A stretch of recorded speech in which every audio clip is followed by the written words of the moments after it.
Good evening. My name is Belinda Bozanovsky. For those of you who don't know me, I'm from Bozanovsky Barristers and Solicitors. I'm an immigration lawyer. I practice exclusively in immigration law. Thank you for inviting me to speak to you guys tonight. It's always a pleasure to come back and do a seminar for you guys. Tonight's seminar is going to be dealing with the issue of permanent resident applications with respect to permanent resident card applications and travel document applications. As you know, these are applications typically done after your client has become a permanent resident of Canada, their cards need to be renewed, or they're somewhere outside of Canada and they don't have a valid permanent resident card to bring them back to Canada. For tonight, what I will be doing is this seminar is going to be in about two parts. The first part is going to focus about permanent residents. Who are they? What types of obligations do they have?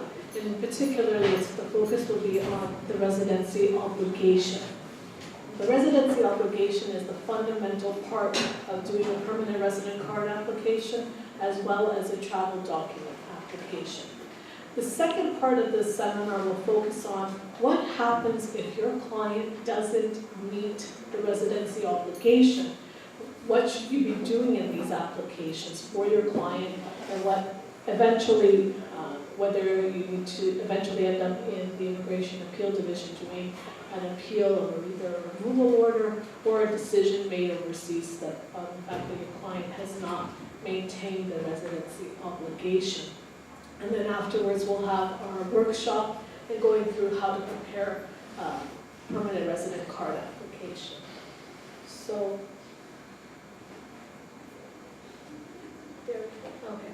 So basically, IRPA defines who a permanent resident is, and as sets out, Section 2.1, Section 2, subparagraph 1 of IRPA defines a permanent resident as a person who's acquired permanent resident status and has not lost that status under Section 46 of IRPA.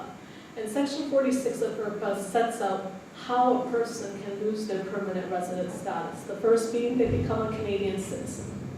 Okay? Or they, on a final determination of a decision made outside of Canada, so by a visa post, that the individual has failed to comply with their residency obligation under Section 28 of IRPA. When a removal order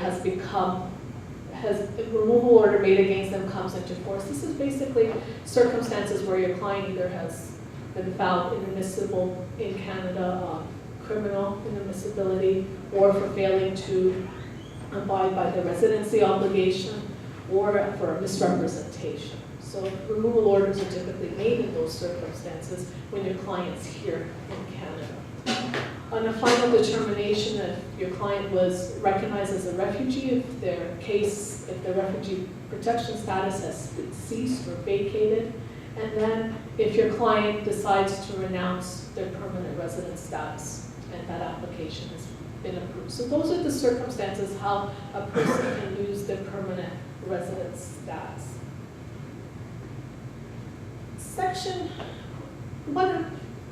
Permanent residents, what rights do they have here in Canada?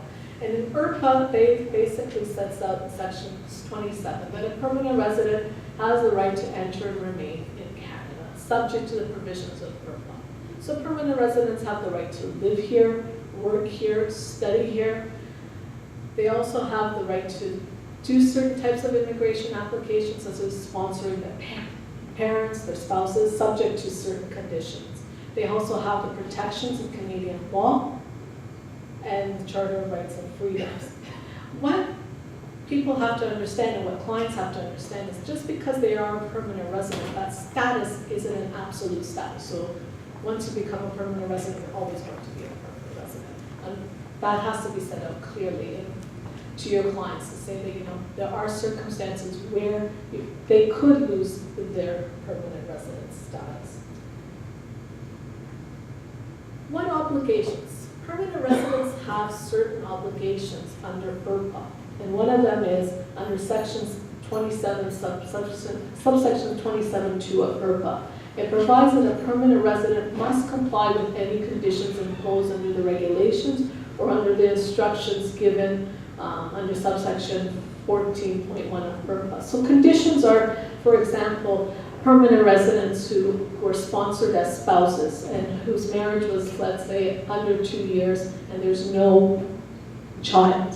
So this, as we know it, these permanent residents have conditional permanent residence where they have to live with their sponsor for a period of time. So that's what section 27.2 of IRPA is referring to, conditional permanent residence. We've had this before with, let's say, entrepreneurs. They had certain obligations to establish a business within a certain period of time and employ people.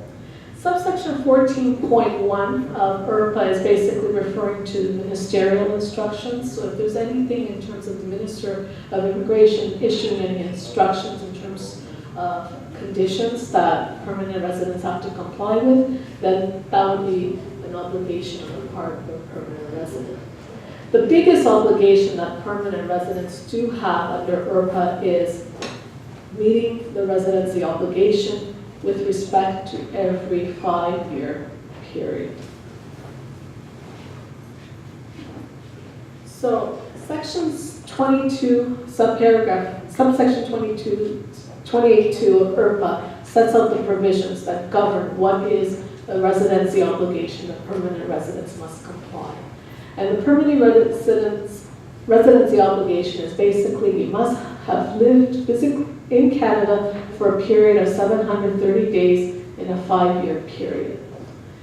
Subparagraph A of section 28, sub 2 of IRPA sets out the circumstances for how a permanent resident can meet their residency obligation. And then subparagraph B of IRPA of section 28, sub 2, it sets out the 5-year calculation period. So for a permanent resident who has been here less than 5 years, and calculation period for a permanent resident who's been here for 5 or more years. Okay, and then subparagraph C provides circumstances for humanitarian compassionate consideration. So if your client does not meet the residency obligation, there is a section in IRPA that basically says humanitarian compassion considerations have to be taken into account, including the best interest of the child. And if they justify it, then it basically overcomes any breach that your client's committed with respect to their residency obligation. Okay, so section 28, sub 2, subparagraph A, it says, person complies with the residency obligation with respect to a 5-year period on each of a total of at least 730 days in that 5-year period. They're physically present in Canada. So physically present in Canada, what does that mean? It means physical presence. Your client has to be here in Canada. It does not mean intention. So your client's saying, I intended to reside. It means actual physical presence. So I have on this one side, types of documents that you could present. This is not an exhaustive list.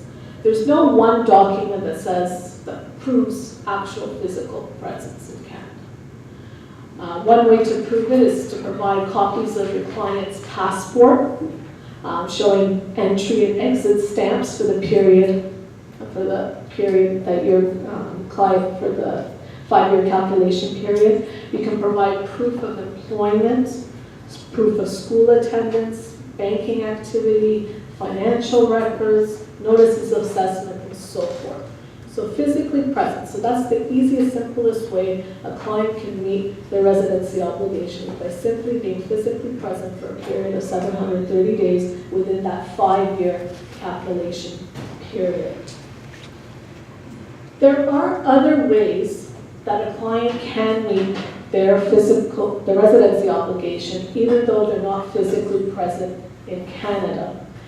So one way is if they're outside of Canada, accompanying a Canadian citizen who is their spouse, their common law partner, or in the case of a child, their parent. Basically, what it is basically any days that the permanent resident is outside of Canada accompanying their spouse, their common law partner or their child is deemed as being physically present in Canada. What clients have to be aware of is basically, in the case of spouses, you're going to have to prove, or common law partners, you're going to have to prove the relationship. So one of the documents is basically marriage certificate or proof of common law relationship. The other thing is you're going to have to prove that the spouse, the common law partner, or the parent is a Canadian citizen. Okay, so it's essential that you prove by either presenting their birth certificate if they were born here in Canada, or presenting a copy of the Canadian citizenship certificate or citizenship card. Another thing that we'll have to look at is basically providing the passport of the Canadian citizen, so showing their dates during that 5-year period, showing dates of entry and exit, to prove that your client, as well as their copy of their passport, to prove that these people were going and accompanying the Canadian citizen. Proof of residential addresses for that 5-year period of the Canadian citizen, as well as the permanent resident who's applying for the permanent resident card or for the travel document. In the case of a child, you're dealing with the child's birth certificate or adoption papers. A child under Regulation 61 of the regulations basically defines a child is basically someone who is not a spouse or a common law partner and is less than 19 years of age. And this is very important to keep in mind, because sometimes there are cases where children reach the age of 19, they no longer qualify for this. Okay? We had a situation where a family was accompanying the Canadian citizen spouse, and the child reached the age of 19 at that point in time. And the advice was that that child would have to return back to Canada, because any deemed the days in terms of her absences in Canada would no longer qualify anymore for this provision. So it's important with children, when you're dealing with children, to ensure that anybody who is 19 and over, basically you advise your client that that child's being outside of Canada can lead to that child being in breach of their residency obligation. Another way a permanent resident can meet their residency obligation is if they're outside of Canada, they're working on a full-time basis for a Canadian business or in the federal public administration or public service of a province. Again, this is another way that days that are outside of Canada can be deemed as days of being physically present in Canada. So Section 61 of the regulations defines what constitutes a Canadian business for the purposes of your client being in compliance with the residency obligation. So it could be a corporation that is incorporated under the laws of Canada or of a province. It has to have ongoing operations. So it has to be an active business. It can be an enterprise other than a corporation, described in subparagraph A, and has an ongoing operation in Canada. It's capable of generating revenue, and the majority of voting or ownership interests are held by Canadian citizens, permanent residents, or Canadian business. Then another thing is, subparagraph C, is an organization or enterprise created under the laws of Canada or a province. So it's very important to look at the regulations, the Immigration and Refugee Protection Act, to find out how your client can comply with the residency obligation. There's lots of definitions in there. Regulation 61 subparagraph 2 basically provides a Canadian business does not include a business that serves primarily to allow the permanent resident to comply with the residency obligation. So basically, this isn't something where your client can just create a company and then to allow them to go outside. It has to be an active business. There has to meet those definitions there and proof that it's not just set up for the fact that your client just needs something to comply with their residency obligation. Subparagraph 3 of Regulation 61 provides employed on a full-time basis by a Canadian business or a public service of Canada or a province means the permanent residence and employee, or is under contract to the Canadian business or to the public service of Canada or a province, and is assigned on a full-time basis as term of their employee or contract to a position that's outside of Canada, an affiliated enterprise outside of Canada, or a client of the Canadian business. Okay? So it has to be full-time employment or on a contract where they are being employed on a full-time basis. In terms of trying to prove that person is employed in a Canadian business on a full-time basis, in section in terms of a corporation, a letter of a declaration from the authorized officer has to be part of the proof that you would provide in either the permanent resident card application or the travel document application. So basically that letter has to indicate the following: that the business is incorporated under the laws of Canada or the province, that it is an ongoing operation, and what is the name under which the business is operating and what's the legal name.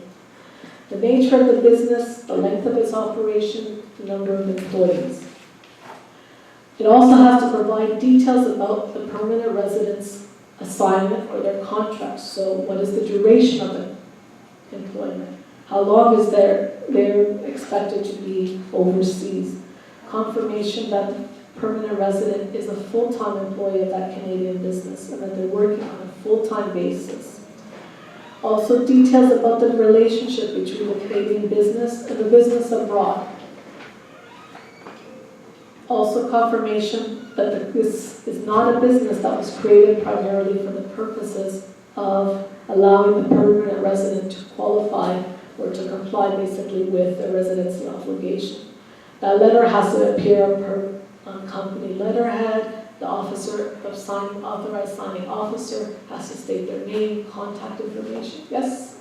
So, excuse me, so if the letter says the contract for 1 year, for example, and I need it like overseas, and they want to renew it, it's renewable or that's it? I couldn't hear your question. So if the contract says that we need to employ this particular person for 1 year in our offshore company overseas, then after the year is done and they need him still outside, would be renewable or what's the path in this case? Basically, the company would have to prepare a new contract with the client, unless there is anything in the provision in the contract. So it really depends on how the contract is worded. If there is, provision for renewal, what notice periods.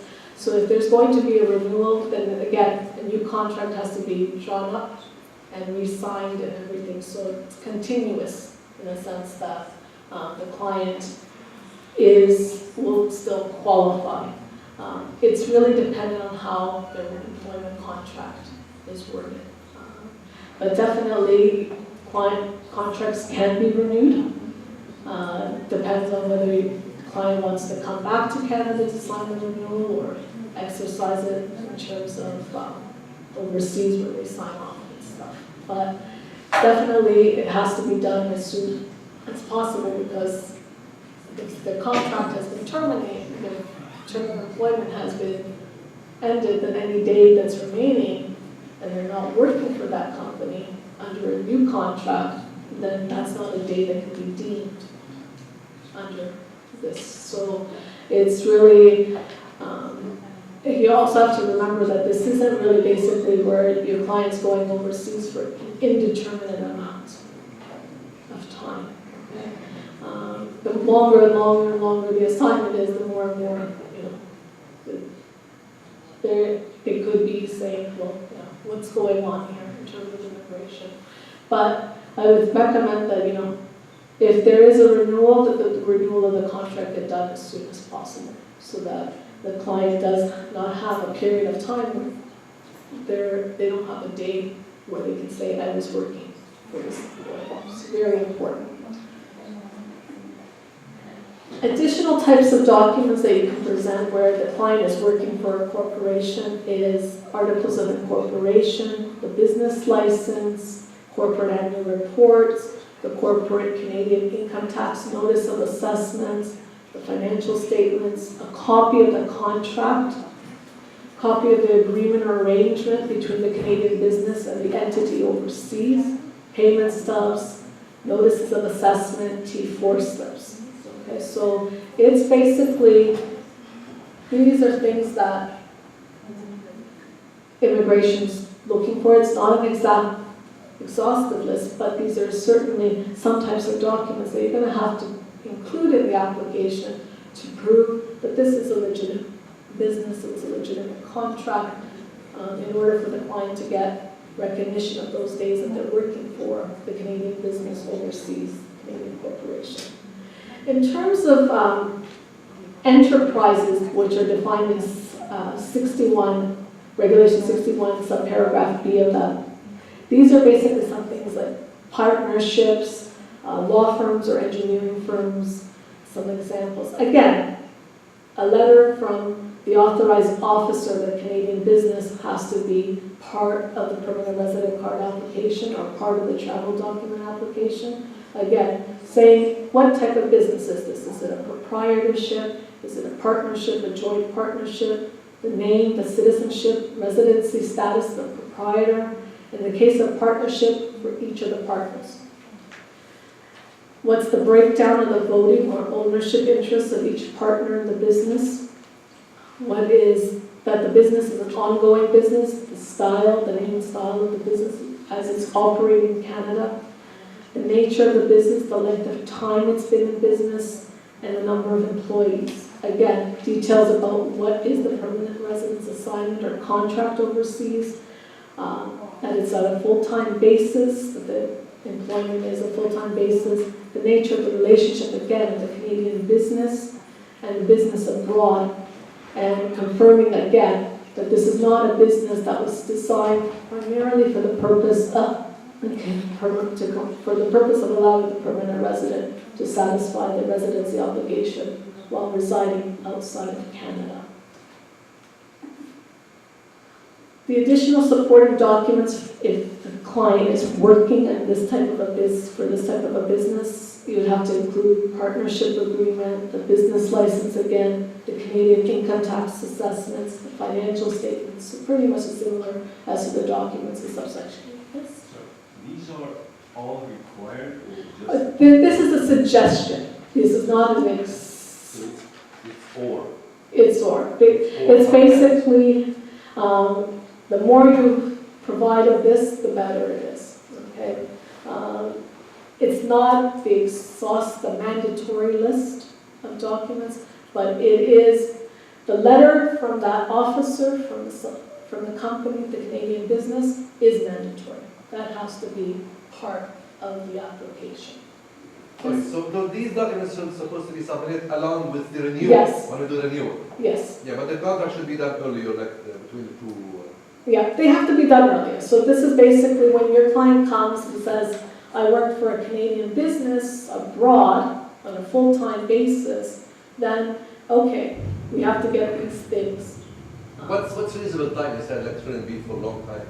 So what's the reasonable time? 5 years, 4 years, 2 years? It's basically for that time period that is the residence. Yeah, I understand, but you said it should be reasonable time because it's earlier. What's reasonable exactly? What do you? The reasonable time, like what's like? Oh, in terms of if I was talking about in terms of if they're going to be renewing their contract with. Yeah, but let's say if they've done it for 10 years, is acceptable or not? It's up to the officer in terms of, is this a legitimate relationship, an employee relationship? Can it be deemed?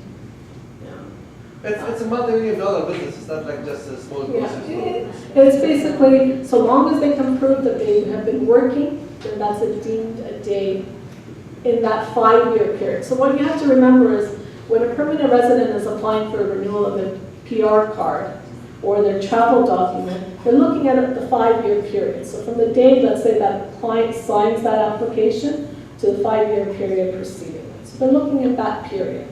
Okay.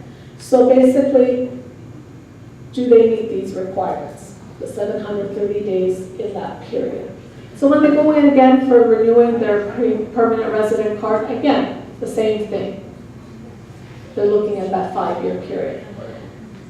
That's what they're looking at. But you have to recognize at certain points, if let's say the client is continuously doing this, they have to be aware that any time during those 5-year periods, if there's something goes wrong in terms of this relationship, that they could be in breach of the residency obligation. So they have to keep documentation. Okay? Sure. Documentation has to be always there. So the longer the client's outside of Canada, that means there's a longer obligation for keeping this documentation there. So it's important that clients are on a long-term basis, that they understand that these are the types of documents when they come up for a renewal of their permanent resident card application or applying for a travel document to come back to Canada, that they have to have this pretty much in place. Okay. Sure.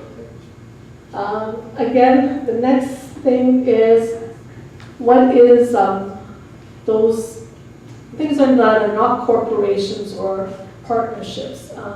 Regulation 61C is basically where you're dealing with something like maybe hospitals, universities. These are not businesses where they're generating income for profit.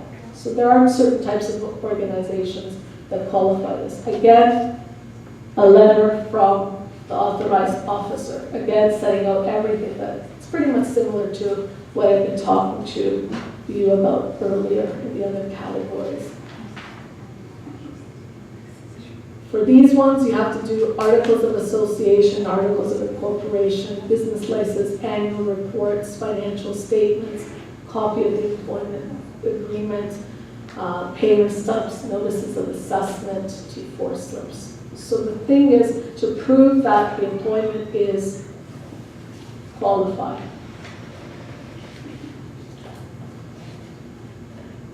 Another way that clients can comply with their permanent resident obligation is if they're outside of Canada, accompanying a permanent resident who is their spouse, common law partner, or in the case of the child, their parent. So in this case, the spouse is a permanent resident.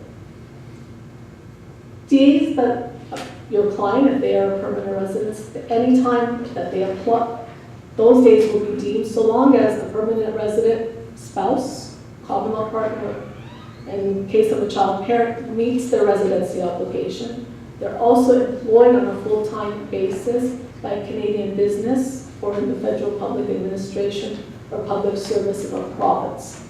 So this one, this is basically you're trying to prove both the spouse, common law partner or parent, and the permanent resident applicant who's applying for the card or travel document meet their permanent residency obligations. So this one's a little bit more complicated because you're trying to prove two people meet the permanent resident obligation, two or more.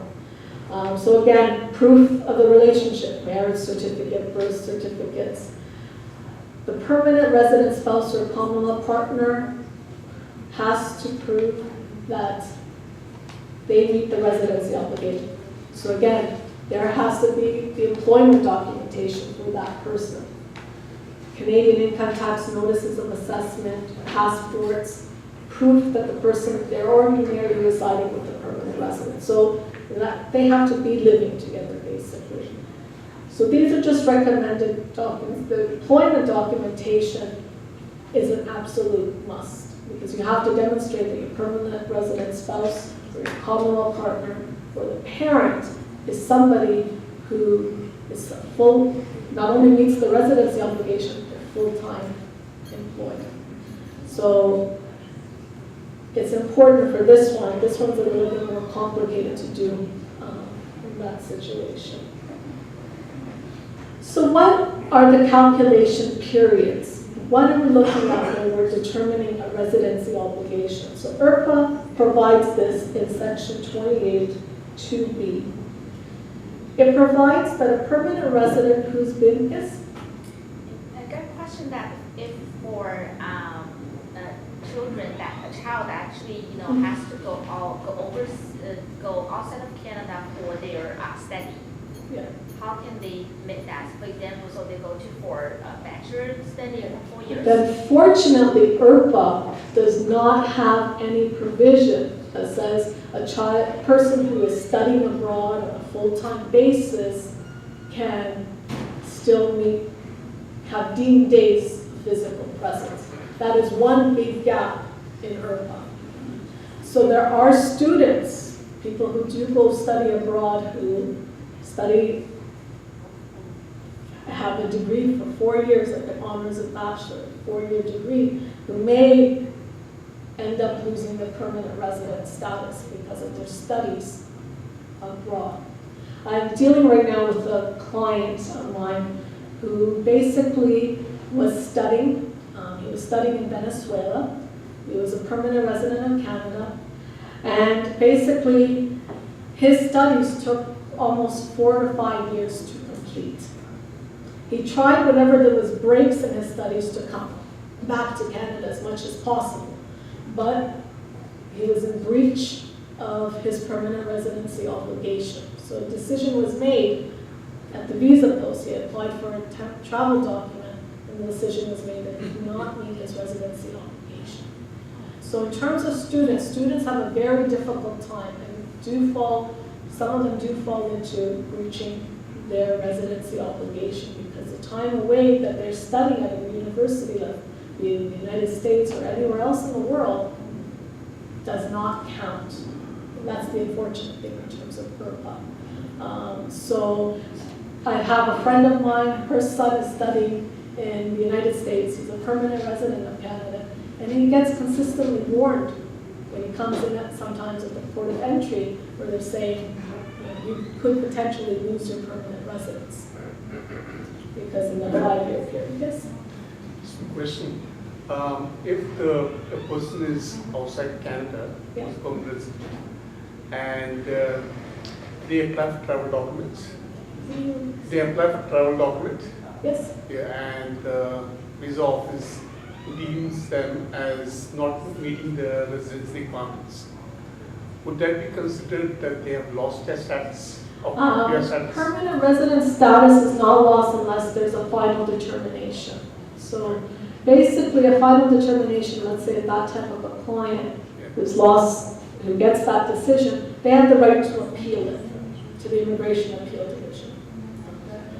It is only when there has been basically a final determination from the Immigration Appeal Division that, let's say, the client has lost the appeal, they dismiss the appeal, then basically the client has lost their permanent residence. So it's a final determination. Where the client doesn't appeal, let's say that determination by the visa post, after the appeal period has expired and there's no appeal filed, then that's when they lose their permanent resident status. So the fact that you get a negative decision, let's say in a permanent resident card application or a travel document application that says your client has not met the residency obligation, that's not a final decision, okay?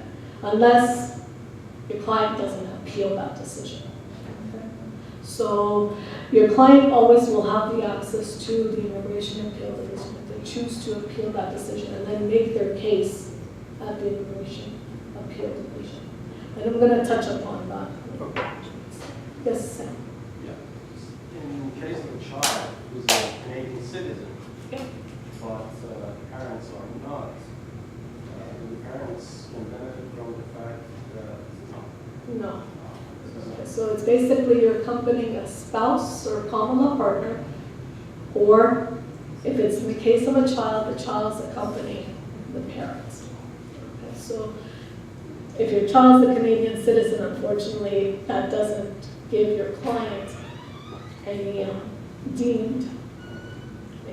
If a child is permanent resident, and one of the parents is a citizen, What? one of the parents is citizen, Yes. that should be fine. If the child is permanent resident, but the parent is...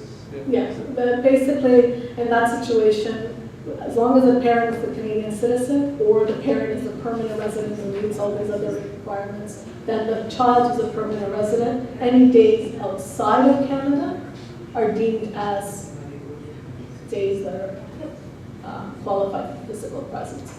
So the complicated one is where it's the permanent resident parent, permanent resident spouse, or permanent resident common law partner who your client is accompanying. They're also, your client's a permanent resident. Yes? Yeah. Sorry, I wasn't sure to answer this question. If there's a child has a tourist size born in Canada, so is he entitled to the Canadian privilege? If the parents there is a tourist, Basically, Canada, so far as the child is born here, they become Canadian citizens. The child is a Canadian citizen. Even though the parents may be tourists or thing. There was some thinking previously that there was going to be changes to that. It has never happened in the sense that there was people who saying that Canada was becoming a country where people were shopping to come give birth and then get citizenship for their children. Yeah, I have a client joined one professional football club here, and then those clubs send him to different countries to play the football. But he's a permanent resident only. So that is very specific in Yeah. the sense that is the club a Canadian business? Do they meet all of these requirements? So to answer your question specifically, I can't do it without looking at what is that club's documentation. Are they a corporation? Are they? So it's very. So the club is considered as a business? You have to look at what is their nature of their business. I think Those documentations. some popular clubs, something like TFC, I think should be a business.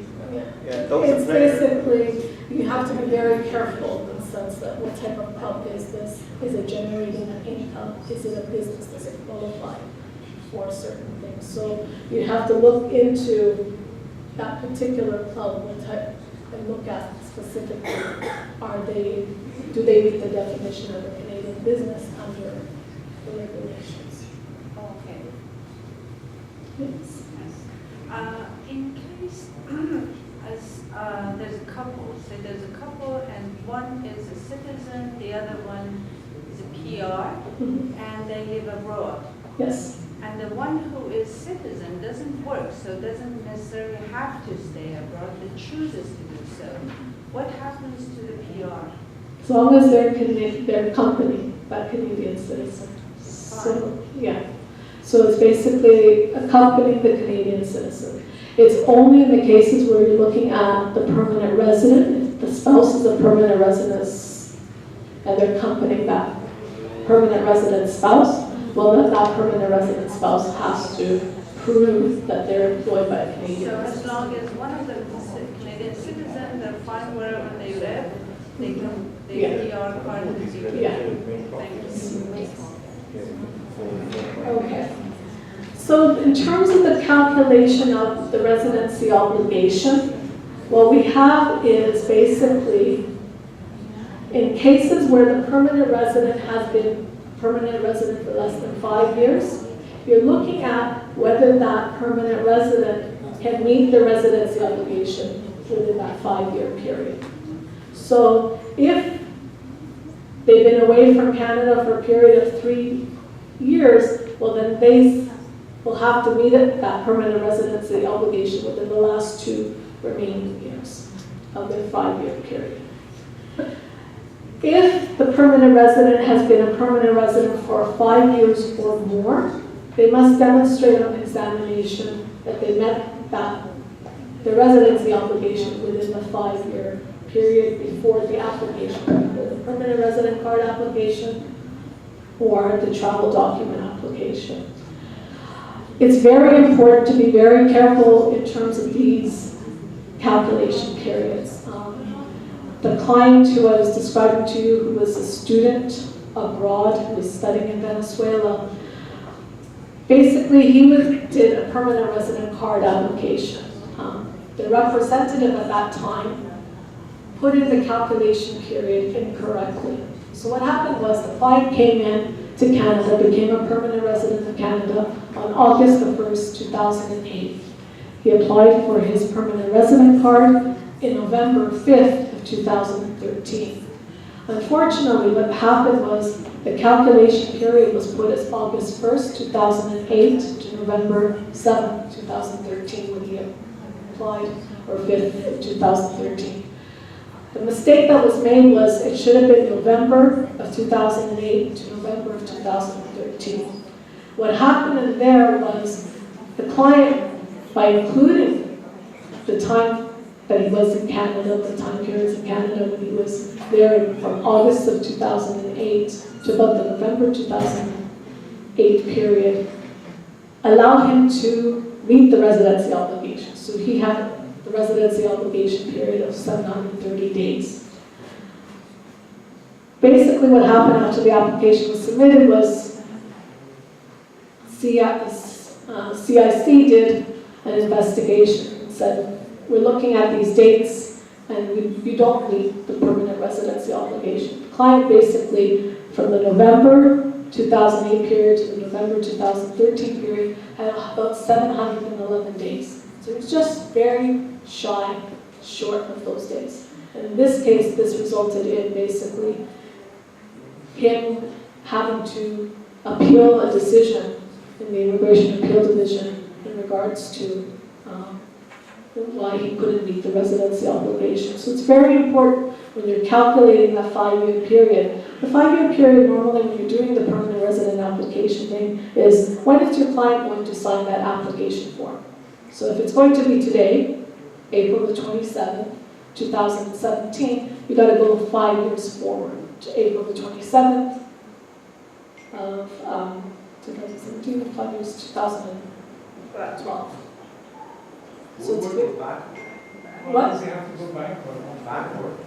Yes, so if your client it's going backward 5 years. So basically 2012, April 27, 2012 to April 27, 2017. So that's the calculation period. Let's say your client is applying today. They've been a permanent resident for 5 years or more, or if they're less. What if the client signed a month ago and we send the application today? What date would be the reference? The reference point, I basically, if the client has signed it a month ago, I have to get the client to re-sign it. It's basically you constantly having to look at your client. Do they meet the residency obligation? 30, if you're going to wait 30 days to send in the application. So in terms of permanent resident applications, client signs that they get submitted immediately. Okay? Because it's that point in time you've determined your client meets this residency obligation. 30 days from now, if you go and submit it, what if your client doesn't need it anymore? So it's basically, it's timeliness. Don't leave applications on your desk for long periods of time. That's basically, my rule is the day they sign it, within a day to 2 days, that application is sent out. One of the important things here is the passport, previous passport. Yes. 5 years ago. Let's say the guy has renewed the passport. He has a new passport and lost the previous passport. Who has the onus to prove if he has been here for 5 years? Apply. Is it CSVA, Immigration Canada, or the guy? The guy. Your client always has to have the burden of proof is on your client.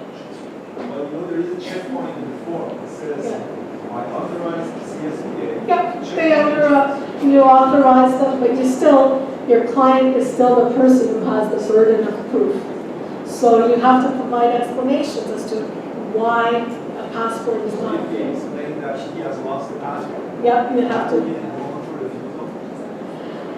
If they have suspicions, they can do an investigation in terms of, and you're basically going to have to prove it, other documents, financial statements. So for the periods of times that, So for the periods of time that, you're trying to prove your client is here, financial statements, employment records, school attendance, if let's say the kids are here, filing of the notices of assessment, taxes, T4 slips. So in that sense, what you're trying to do is you're trying to, with alternative documents, prove that your client was resident here. So if they own a property, rentals, anything to prove the alternative basis. So it's those circumstances, your client, even though you're authorizing CBSA to say, look at my records, it's ultimately your client's going to be making statements in that application. And the onus is, the burden is on the client. To take an attitude that it's up to CBSA to prove my client's presence in Canada is taking a very dangerous approach in that sense. So I always recommend if the client has lost their passport, they explain what happened. Did they make any efforts? Did they report the passport being lost? And then basically going through what documents can I show that would show my client has been present in Canada for those years. So, they have their bank statements, their credit card things. It shows, purchases were being made in Canada, letters from their employer who've been served. There are other documents that you can show to prove that the client has been present. Yes.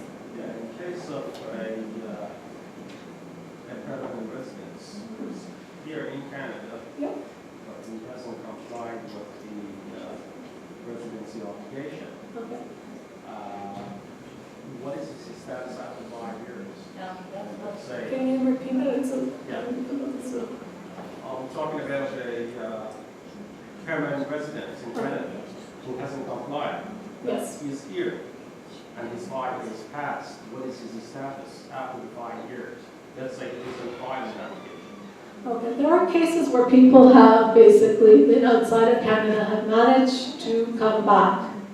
Well, no, let's say he's here. He's here, but, in terms of, I'm not understanding. So you're saying that the permanent resident here is in Canada? And has expired your permanent residence. Exactly. They're still permanent residents. Oh. Okay, they're still permanent residents. What we have to understand with the PR card is basically, the PR card was a document for, let's say, when you're going outside of Canada to have a way to come back.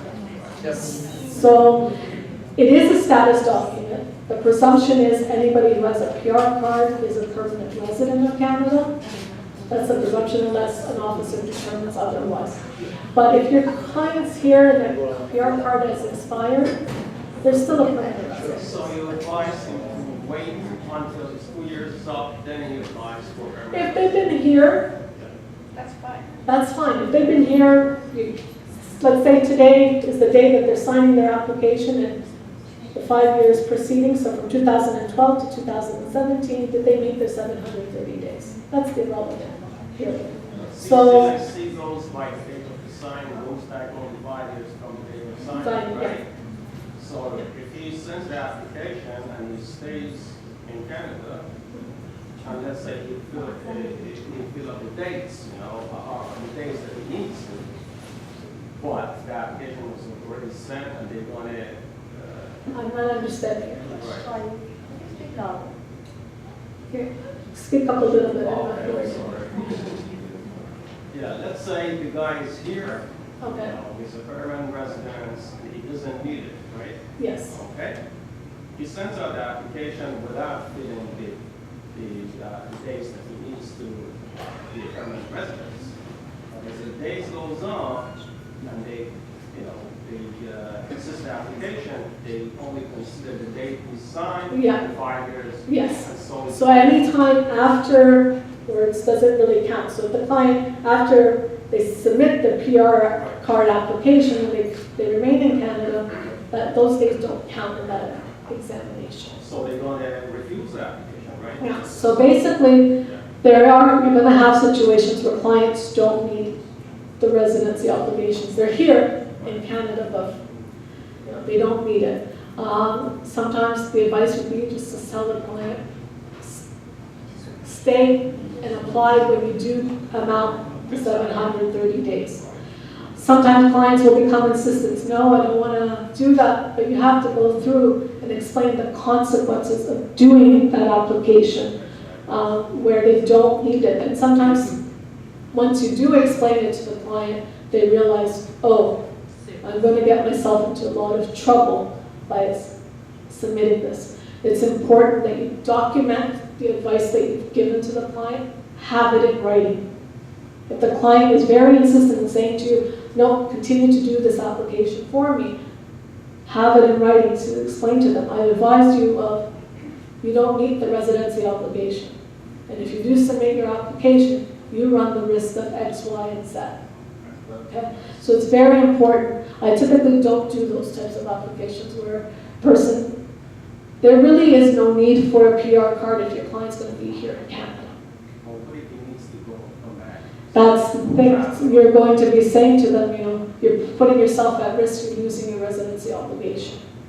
You're losing your permanent residency based on your residence failure to comply. So it's very important that in those circumstances, you really, really advise the client about the dangers. If your client is overseas and they don't meet the residency obligation, you advise them they want to come back, they're going to have to apply for the travel document. But when the client is physically in Canada, the best thing that they can do is just basically stay in Canada, stay until they meet that 730 days of physical presence, and then make the application. Not having to go through the risk of ultimately ending up having a removal order made against them and having to go to the Immigration Appeal Division. What the client has to understand is agency grants are discretionary. Okay? That's what their application will be based on. It's a discretionary thing. I think it's several months ago, a person came to me as a graduate. He has been outside Canada for many years. Yeah. Oh, okay. And his PR expired maybe many years ago, and he went to a travel agency to apply for visa, and finally his visa was approved. Then he entered Canada with a visa. So he asked me if he is still a PR or not. So what type of visa did he get? Visa. Oh, TRV? TRV, yeah. Okay. TRV. Those are complicated. And I asked him, do you sign any form to renounce PR? He said, he never signed any form to renounce. Okay, that's a very interesting situation. I've never had that. Typically what happens is, they come back in. We had a situation in our firm where it was a family from South Korea. They basically did not meet the residency obligation, and they came here. Thankfully, they didn't have what they needed in terms of, they didn't need a visa, they didn't need a TRV.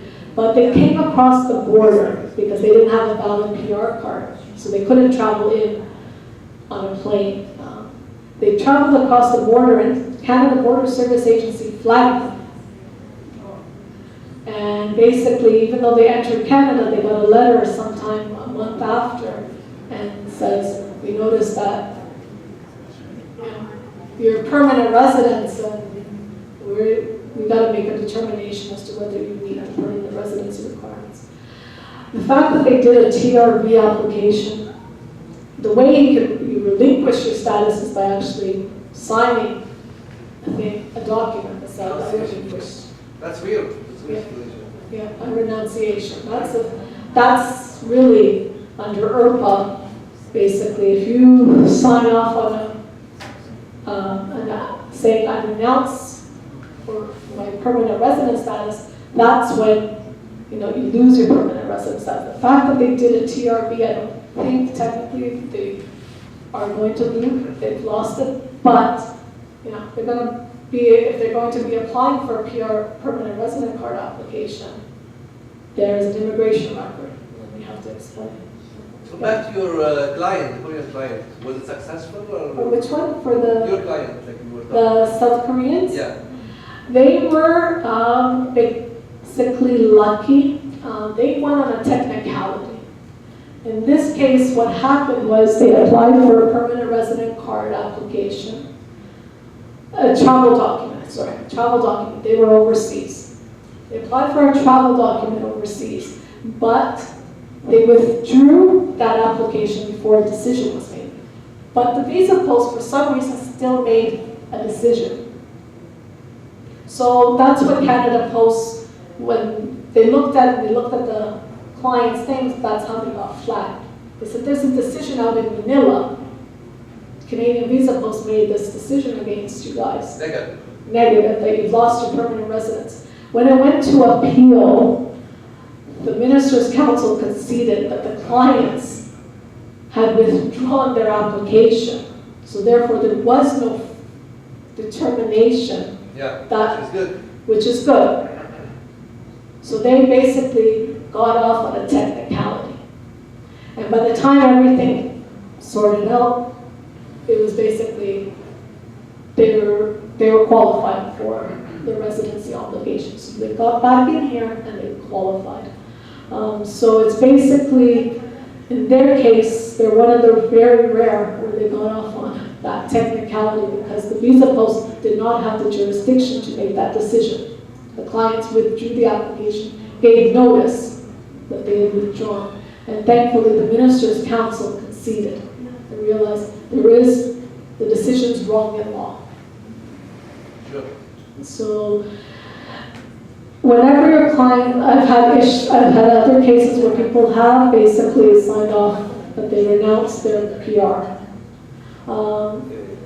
An elderly couple who was many years ago sponsored by their children here in Canada.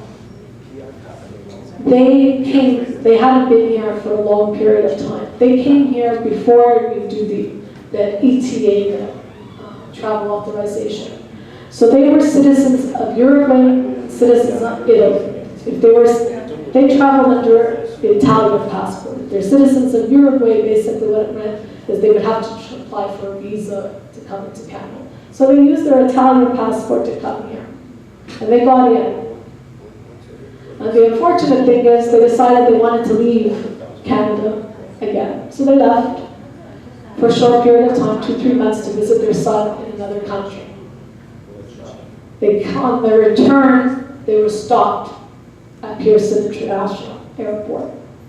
And they flagged them and said, wait a minute, you guys were landed like over 20 years ago, show us proof. And they got scared. The officer was threatening them that they were going to get deported to Italy, and they don't even speak Italian or anything like that. So they were an elderly couple.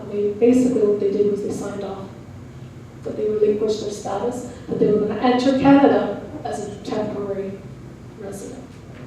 At this point in time, what they're doing is the children in Canada are sponsoring them.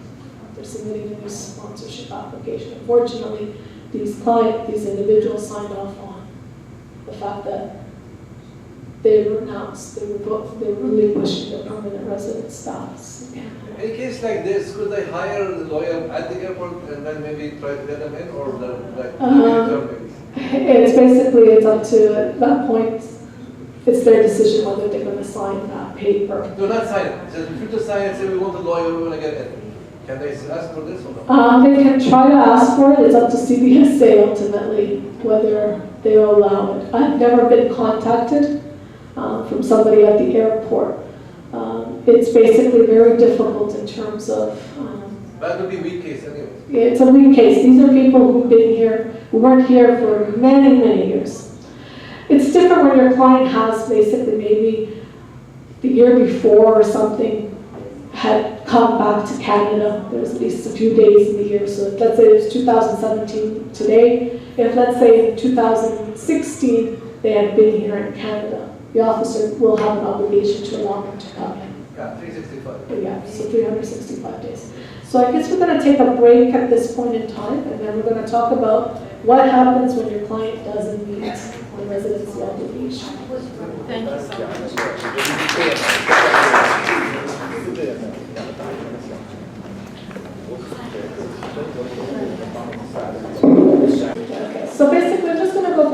what the process is for a permanent resident card application, what the process is for a travel document application, and then go into the discussion of what happens when your client does not meet the residency obligation.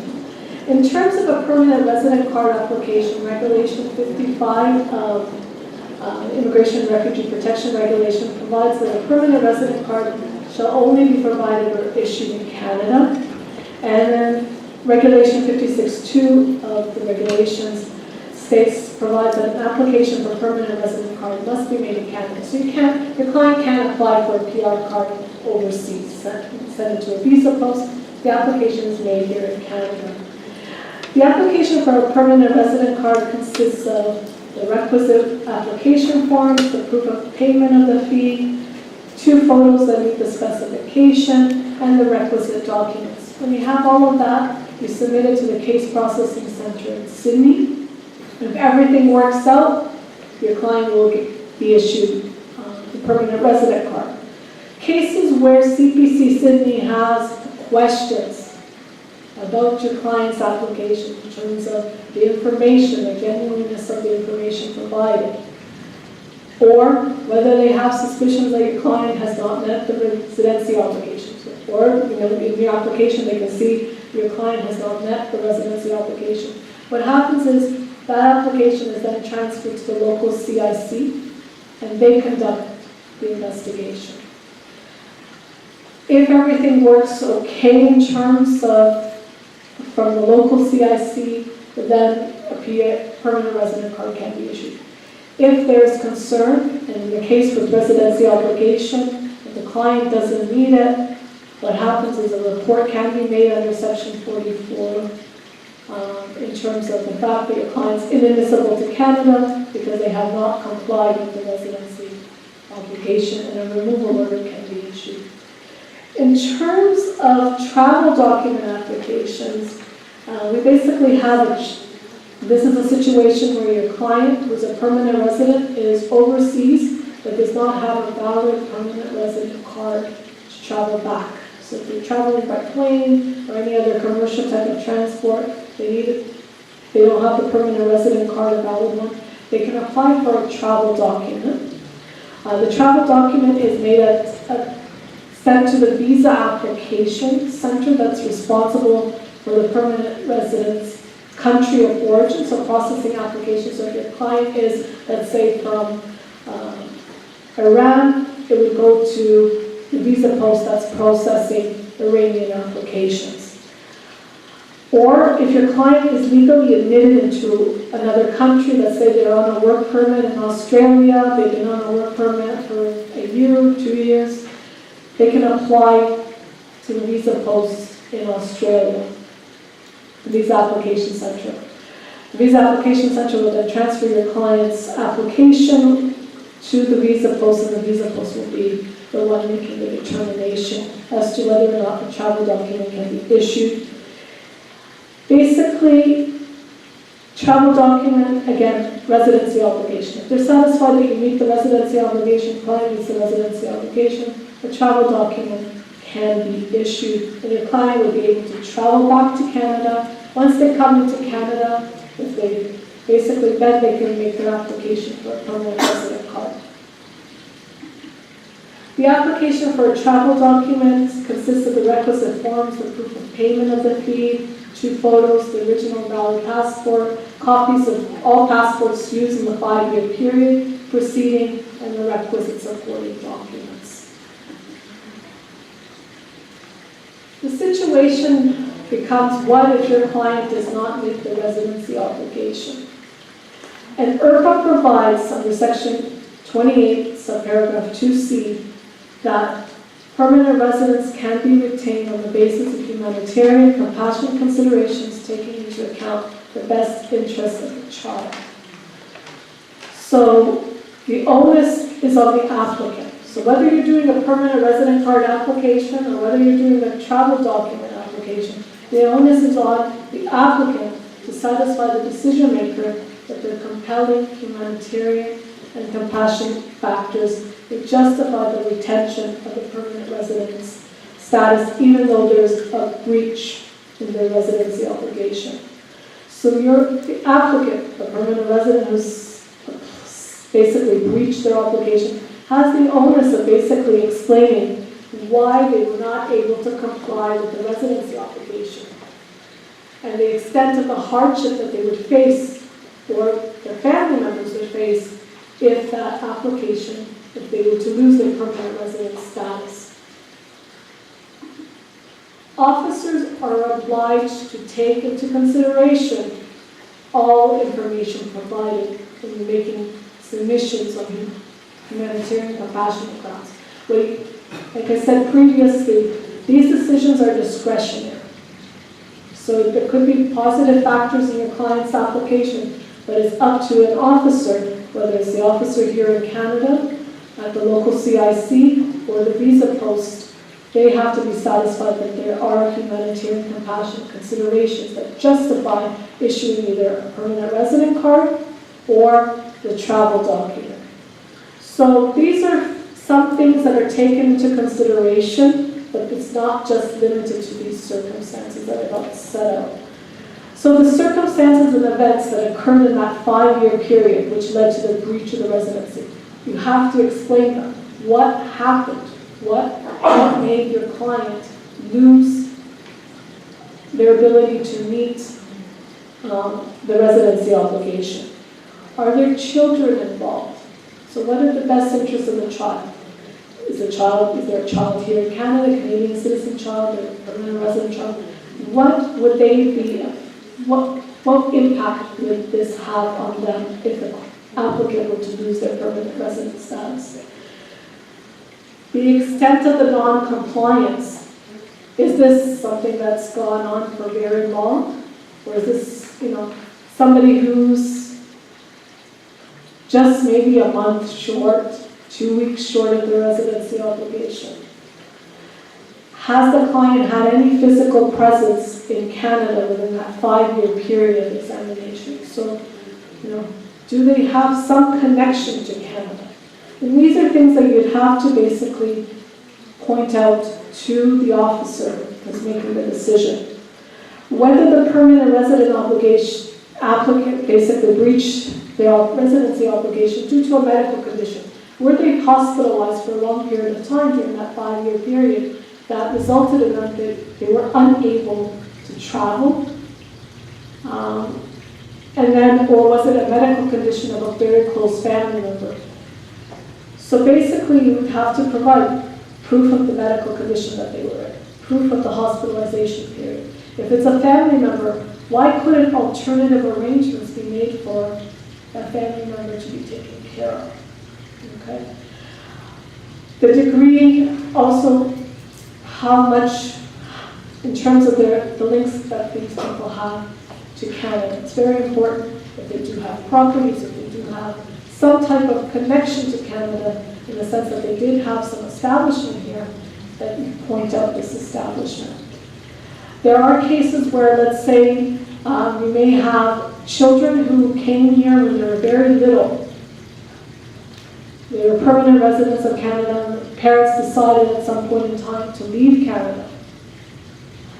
And the child discovers, my goodness, I was a permanent resident of Canada. The circumstances, I've had a few cases where people basically come here to Canada when they were very little, parents left, they never returned to Canada, but now want to make the move back. Some factors that are taken into consideration is how fast since the age of 18 are these people applying to come back to Canada? Is it very recent? Why are they coming back to Canada? Why do they want to? So those are humanitarian compassion considerations. Yes? They have to be 18? What? They have to be 18 and they're 16 or 17 and they want to come back. Can you? Do they have to be 18? We're going to have to, yes, they have to be 8. Basically, it's people who realize that as soon as possible they're trying to come back here. If they're 16, it's okay. They can make an application, but they're going to have to prove who's going to look after that child here in Canada. Who's going to be the guardian? Do they have a guardianship? Typically, it's usually they're looking at somebody who's 18 years old. how soon after they become an adult do they make that application. If it's a child, basically, who's making this application on behalf of the child in terms of the application, who's going to look after the child. Those are things that are going to have to be taken into consideration. Humanitarian compassion considerations are very discretionary. So you have to explain to your client that the likelihood could be very low. And if, let's say,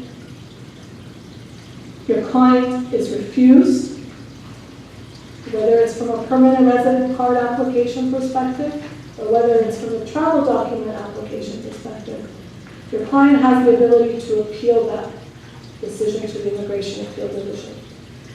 Section 41B of IRPA provides that a permanent resident is inadmissible for failing to comply with either a condition under Section 27 or failing to comply with the residency application. So this is for people who are here in Canada. The permanent resident client is here in Canada.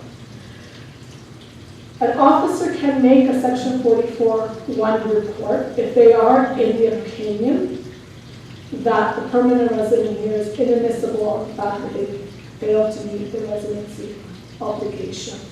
And they can make that report that's transmitted to the minister. A removal order can be made under Section 44(2) if the minister is of the opinion that this report is well-founded. Section 63, sub 3 of IRPA provides a permanent resident can appeal this removal order to the Immigration Appeal Division. And when you have to remember, the timelines for a permanent resident here in Canada who's appealing a removal order and the timeline for somebody who's overseas are different. So in Canada, if a removal order is made against your client, the client has 30 days from the date of that removal order being made to make their appeal to the Immigration Appeal Division. Okay? Where the permanent resident is outside of Canada, so they've applied for their travel document, and the travel document basically application is refused, they can appeal it to the Immigration Appeal Division, and they appeal it under section, that provision, the right to appeal comes under section 63 sub 4 of IRPA. Basically, they can appeal it to the Immigration Appeal Division. They have 60 days to make that application for an appeal. IRPA does provide for the provisions where a travel document can be issued to a permanent resident who was physically present in Canada within at least once within a 365-day period. Okay? And they've made their appeal to the Immigration Appeal Division. Okay? There are instances where the client can actually apply to the Immigration Appeal Division, if they're able to satisfy the Immigration Appeal Division that their physical presence is necessary for the appeal, then a travel document can be issued in those instances where the Immigration Appeal Division has basically decided that that client's physical presence is necessary for the appeal. With respect to the Immigration Appeal Division, a hearing is held. It is the onus on the appellant to present all the necessary information. So basically, if there's family members here in Canada, you have to provide proof of the family members here in Canada. Who are they? Maybe some of the family members need to testify on behalf, or you can provide affidavit evidence. If there's children involved, how are the interests of the child going to be affected by the decision in terms of the appeal? If there are family members here in Canada who are requiring medical care, they need your client's presence here. Or if your client was ill, and that was the reason why they couldn't return back to Canada, then proof of all of that. Do not go into a hearing without having your case well documented. every statement that your client is practically making has to be documented. There has to be some sort of proof provided. The case where I was discussing earlier about the Venezuelan client who was a student who lost his, basically applied for, he was in breach of his permanent residency obligation. Unfortunately, when he went to his appeal, he didn't present proof. His father had a medical condition but never said anything about the medical condition. We have other family members here in Canada who had very close relationships here. No evidence was presented. So when the client came to me after he had lost his immigration appeal division, you know, when you look at something like that, there was very little grounds in terms of to say there was a mistake made by the immigration appeal division. So it's extremely important. This is your client's last opportunity to make their case. You have to make sure you prepare your client very well for these hearings, whether it's the client's here in person or whether they're over the telephone. Same thing with any potential witnesses. So everything that you're making an argument about has to be documented and presented to the IAD. They're also looking at the IAD and let's say, if you're going to say, I'm going to suffer a hardship if I return back to my home country. There's turmoil, there's all of this thing. You have to present country condition documentation. So in this, the person that I'm talking about, no country condition documentation is presented. So even though he made the statements that, you know, my home country right now is in a lot of turmoil, there's humanitarian crisis, people don't have food to eat, the IRB basically said, well, you didn't present us with any documentation of this.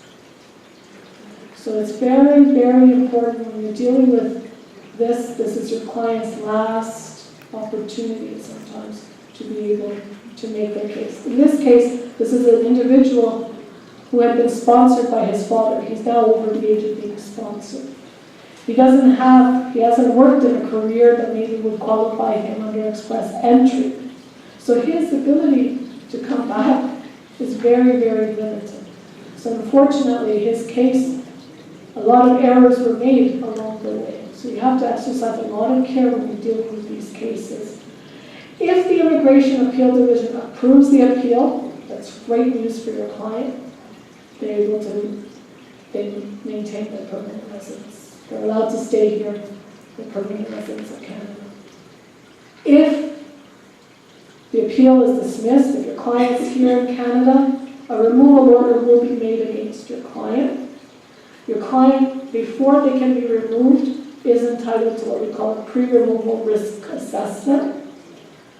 If the pre-removal risk assessment comes out to be negative, then the removal order will be enforced against your client, and your client will be basically given a day in which they have to leave Canada.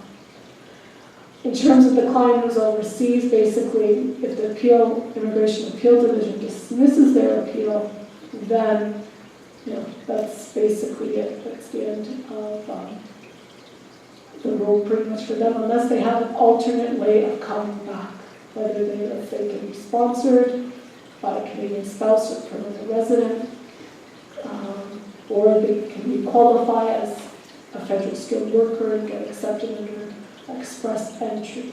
So in this sense, when you're dealing with making your humanitarian compassionate arguments, please ensure that they're detailed, they're backed up with documentation. I'm going to now open it up to, I guess, questions, if anybody has, and if you guys can come here to state the question, or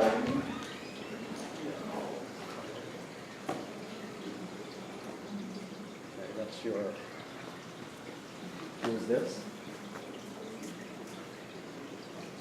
Okay, first, can you hear me? All right, first, thank you very much for coming here. It was very enlightening. And just one question. If the appeal fails, in other words, the client doesn't make an appeal, then obviously a removal order is an issue, will be issue. And in that case, is it the end of the line, or you can go to federal court? Basically, if the client, if there is some issue that you feel they have the option of going to making an application for leave in judicial review in the Federal Court of Canada. In terms of decision with the Immigration Appeal Division, it's 15 days from the date of the decision. If they get leave, they'll go to a judicial review. If the judicial review comes out and says, yes, there was a mistake made, then the case does get referred back. So yes, the client does have the opportunity to do an application for leave in judicial review. It really just depends on whether they want to do it, whether there is something worth fighting for. In some cases, people just end up doing it just on the chance that maybe there is something that there was some type of mistake that the court may accept. But it all really depends on what the decision is. Thank you very much. You're welcome.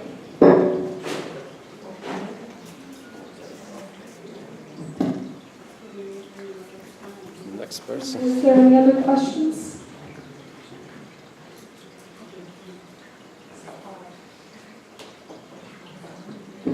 Just a follow-up on that previous part. So the person who's appealed, the appellant in this case, would they have leave to stay if they do apply for judicial review? Yes, They would be basically. status. In my experience, there's never been anything in terms of where CBSA is making anything. I think they just basically wait for everything to go through. In the case of that client that I was talking to about Venezuela, he did do an application for leave in judicial review. And it was basically within months after his application was dismissed, that's when CBSA contacted him and said, please come to 6900 Airport Road. So in the sense that they do not rush it, they recognize that there are some application, some legal remedies that people aren't going through. I've never had an experience where I've had a client who's basically appealing an Immigration Appeal Division where CBSA is telling them they must leave the country. It's usually after the federal court process has been pretty much finished with. I see the letter from CBSA. There are instances where CBSA may contact your client, and then you would have to basically inform them. I do have a federal court application, and it's ongoing. But I've never in my personal experience have had anything where CBSA has made any attempt in terms of removing them until some federal court. I have a second question. Up to what point can someone who's applied for a PR card withdraw their application and there would be no consequences? I'm thinking of, for example, someone who did fulfill their 730 days at the time they applied and they applied with the agency, but effectively, they have to wait another 8 months, 10 months, and by that point, maybe they're very close to or have fulfilled 730 days. Can they withdraw their application? I think it has to be very early on before an officer really starts looking at it. The moment that they start looking at that application, I think it's harder to withdraw. You can always withdraw an application, but you're taking, the longer you wait, the more likely there could be a decision already been made. So if it's already now being transferred to the local CIC, it's already, I think, at that point in time, 2 days. So if there's a report, the Section 44 report has already been generated, is that when it's already too late then? Even though it hasn't been communicated to the client? Yeah, I think whenever if there's a decision has been entered into their system, there's a decision, then it's already too late. So in terms of the residency obligation for the client who's here, in terms of the PR thing, the best thing is for the client just to get their 730 days and then apply, not going through this route of humanitarian. It's just very risky in the sense that you're basically essentially giving your clients up to CBSA for them to be making the report and the minister to be making up the report. So if they're going to be doing it, they're going to have to recognize the risk. And I don't know in terms of why somebody's going to need. I always ask clients, why are you going to be in need of this card? It's not mandatory for anything in Canada. And if you're already going up abroad, then you're risking that think you're not meeting your residency obligation. And typically, I don't even do PR card applications where the client is not meeting 730 days. At the end of the day, it's basically, oh, you never advised me of this or something. It's basically, in terms of protecting yourself, make sure if you're going to do this, have it all written down.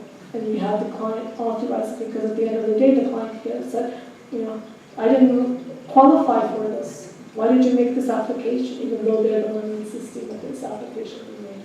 So in the sense that once it gets passed and is going into an investigation, it's going to be very difficult to have a withdrawal of an application. So I think the best scenario for that type of client is just typically just stay, get your 730 days, make your application done. There's no questions.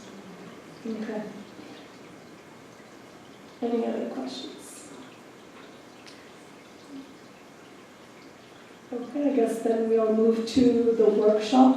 I thank everybody who's here for the seminar. It's a pleasure always seeing familiar faces. And so I guess we'll start the workshop now.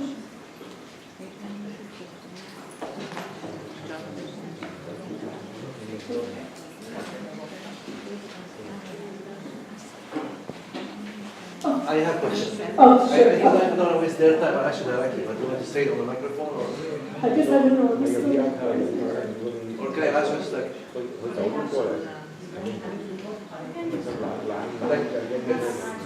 it's not 100% relevant to this, it's 50%. So shall I say that or say that?